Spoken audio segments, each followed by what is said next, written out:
Brazil. Betul makan.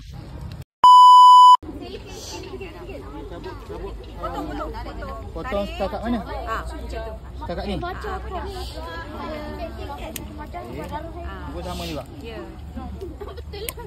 Darat juga yang tegak tu man. Boleh. 3 days later.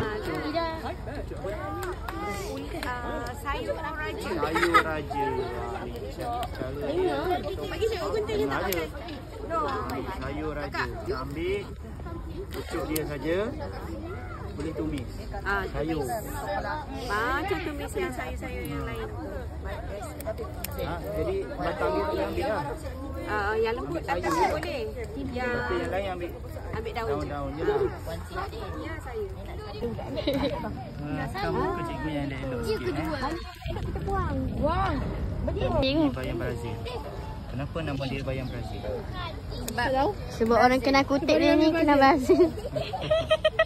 Orang jawapan bukan-bukan. Untuk import, saya import.